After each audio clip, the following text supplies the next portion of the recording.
تو ایک بچے سے اس کے باپ نے پوچھا کہ بیٹا تم بڑے ہو کے کیا بنوگے؟ تو بیٹے نے کہا میں بڑا ہو کے ایئر فورس کا پائلٹ بنوں گا۔ تو باپ نے پوچھا کہ بیٹا ہمیں کیسے پتہ چلے گا کہ تم پائلٹ ہو گئے ہو؟ تو اس نے کہا بجان میں جب جہاز چلاتا ہوا آؤں گا تو اپنے گھر پہ بم گرا دوں گا۔ اور باپ سر پکڑ کے بیٹھ گیا۔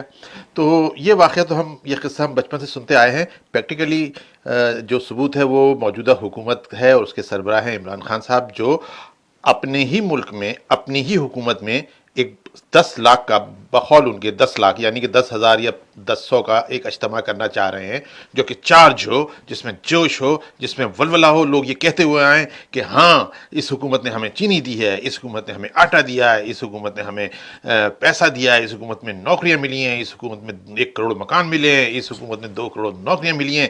تو ظاہر ہے وہ لوگ کہاں سے پیدا ہوں گے؟ وہ کوئی ایسا مسئلہ تو نہیں ہے، ہالی ووڈ، بالی ووڈ، ڈالی ووڈ اور آج کل ٹی وی ووڈ، وہ کہیں سے بھی اس قسم کے ڈرامے کیے جا سکتے ہیں۔ تو کیونکہ نیازی عمران صاحب خود کو ایک ڈرامے بازی سمجھتے ہیں، اور ان کو ڈرامے باز کو بڑے ڈرامے باز لائے اس لیے تھے کہ ڈرامہ بازی کر کے اللہ تللے اڑائیں گے سب مل کے۔ تو ایسا چلتا تو نہیں ہے نا، کہیں نہ کہیں اللہ تعالیٰ کہیں نہ کہیں حساب رکھتا ہے، رسی کھینچتا ہے۔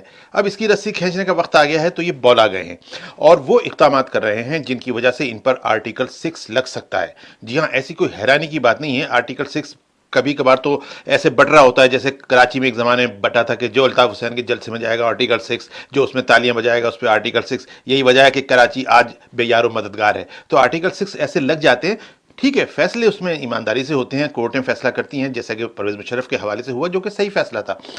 اب آئین توڑنا تو یہ بظاہر نہیں، آئین تو نہیں توڑ رہے ہیں، لیکن کر کیا رہے ہیں؟ ایک مملکت کے چلنے کے طریقہ کار میں اور اس کے اندر جو حکومت بدلنے کا ایک آئینی طریقہ ہے جس میں نہ فساد ہے، نہ جنگ ہے، نہ لڑائی ہے۔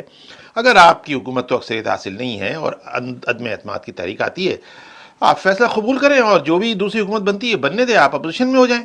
لیکن یہ اس کو قبول نہیں ہے ہمارے جو عظیم رہنما ہیں جن کو لایا گیا تھا بڑے پیار سے، لاڈلے انوکھے لاڈلے، کہ نہیں میری حکومت تو بہت کامیاب ہے اور مجھے کچلنے کی سازش کر رہا ہے امریکہ۔ ابے یار، امریکہ نے، تم نے امریکہ کا کیا بگاڑا ہے؟ تم نے امریکہ کا کچھ بگاڑا ہے؟ تمہاری کو ہٹانا چاہ رہا ہے کون؟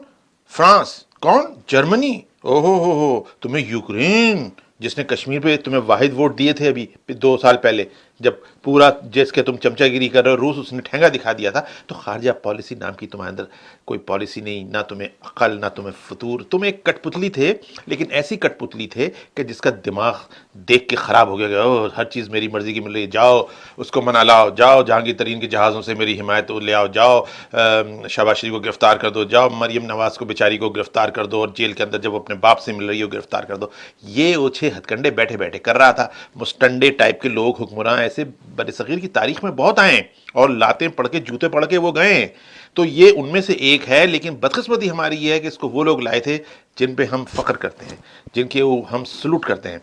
اب وہ لائے تھے، میں تو پھر یہ کہتا ہوں بار بار کہ سقوط ڈھاکہ کے بعد اگر اس ملک پہ کوئی دوسرا ظلم ہوا ہے تو وہ یہ 3.5 سالہ، اور اللہ کرے پتہ نہیں آگے بھی بڑھ جائے، یہ اقتدار ہے جس کی وجہ سے یہ ہمارا ملک ساری دنیا میں بدنام۔ اس وقت یورپی یونین، امریکہ، ہر جگہ پاکستانیوں کو شک کی نظر سے دیکھا جا رہا ہے کہ یہ کس ملک کے باسی ہیں جس میں پاگل حکمران کرتے ہیں، جس میں پاگلوں کی حکمرانی ہوتی ہے۔ وہ تو شکر کریں کہ ٹرمپ ایک مثال موجود ہے امریکہ کی ہمارے پاس، تو ہم بچ جاتے ہیں کہ بھئی تمہارے یہاں ٹرمپ نے بھی تو کیا تھا، تو اس لیے ہم بچ جاتے ہیں۔ اچھا، اب ان پہ آرٹیکل 6 کیسے لگے گا؟ ہم مختصر اس پہ آتے ہیں۔ دیکھیے، ان کا پروگرام یہ ہے، اگر یہ پلان ہے کہ ہم ہزاروں لوگ لائیں گے اور جس دن ووٹنگ ہوگی اندر اسمبلی کے ممبران کی، اس دن لوگوں کو، ان کے والوں کو بھی، جن پہ ان کو بالکل بھروسہ نہیں ہے، جس پہ اس شخص کو اپنی پارٹی کے قومی اسمبلی کے ارکان پہ بالکل بھروسہ نہیں ہے کیونکہ وہ اس کے ہیں ہی نہیں، وہ تو اس کو وہ بیلچا مار کے جیسے دیتے ہیں نا ہم لوگ برف صاف کرتے ہیں، اٹھا کے دیے گئے ہیں، تو اس کو کیا پتا کون کس کی کیا رائے ہے۔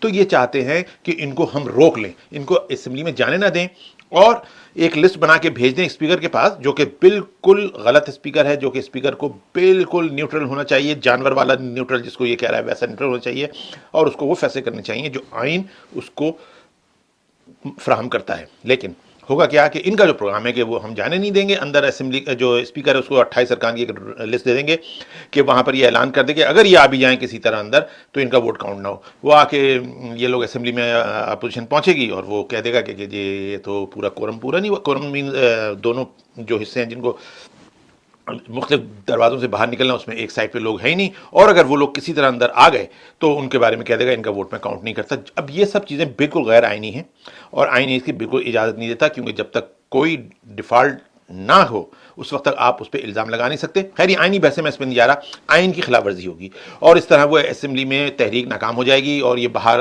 جشن منائیں گے جیسا کہ ان کا پروگرام ہے، اور دھپل جو بھی ہوگا اس کے بعد جو افراتفری ہوگی وہ اپنی جگہ ہے۔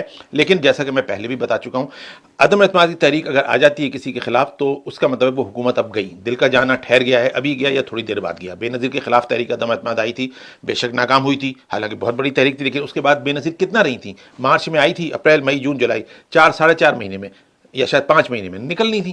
تو یہ بھی کچھ بچیں گے نہیں، کیونکہ حکومت تو ہل چکی ہے، ان کے اندر، ان کے اسمبلی کے اندر ان کو اکثریت حاصل ہی نہیں ہے، کیسے چلا سکتے ہیں حکومت؟ اگر اس طرح کسی کو آنے نہیں دیں گے کہ میں کھیلنے نہیں دوں گا، تو نے میرے دروازے پہ ایک پتھر مارا تو تیرا دروازہ توڑ دوں گا، تو ایسی حرکتیں کریں گے تو کب تک؟ زیادہ دن تک تو نہیں۔ تو اب کیا ہوگا کہ جب ان کی حکومت کو لات پڑے گی اور کوئی نئی حکومت آئے گی، اور وہ یقینی طور پہ مسلم لیگ نواز کی حکومت آئے گی، کیونکہ ڈیفینیٹلی پورا پنجاب ان کے ساتھ ہے، اور کراچی کے اندر اگر الطاف حسین ذہانت کا مظاہرہ کریں اور نواز شریف والے بھی اپنا پرانا رونا نہ روئیں، کراچی کو روشنی کا شہر بنا دیا، اور یہ سب گانے نہ گائیں اور تسلیم کریں، تو کراچی میں اگر ایم کیو پہ پابندی ہے، جس کے اصل ایم کیو پہ پابندی ہے، تو مسلم لیگ نواز کا اگر الطاف حسین حمایت کر دے تو 12-13 سیٹیں آرام سے پنجاب کی سیٹیں اور کراچی سے سیٹیں نکال سکتی ہے۔ خیر اینی وے، مسلم لیگ جیتنے کے بعد نواز شریف نے تو مشرف کو نہیں چھوڑا تھا، مشرف کو سزا دلوا کے دم لی نا اس نے۔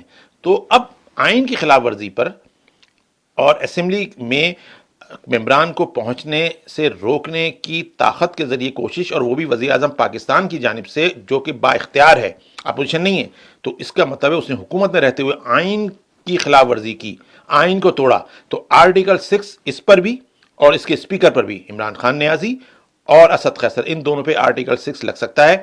مقدمے ہوں گے، چلیں گے، یہ تو بھاگ جائے گا، لوگوں کو 100% یقین ہے کہ یہاں رہے گا نہیں، اور اس کی پارٹی بھی بھاگ جائے گی، جو پھنسا، لیکن غیر موجودگی میں بھی وہی ہوگا جو مشرف کے ساتھ ہوا، یہ کبھی زندگی بھر پاکستان آ نہیں سکے گا۔ اور اس کے ساتھ یہی کچھ ہونے جا رہا ہے، آرٹیکل 6 اس کے ساتھ آئین توڑنے کے وجہ سے، جو کہ یہ توڑے گا، مجھے امید ہے توڑے گا، اس کے بغیر یہ باز آنا بہت مشکل ہے، اور آرٹیکل 6 اس کا منتظر ہے۔ آئین کو توڑنا غداری ہوتا ہے، اور آرٹیکل 6 اس کے اوپر لگ کے رہے گا، اور آرٹیکل 6 کا نتیجہ سب کے سامنے ہے۔ بہت بہت شکریہ۔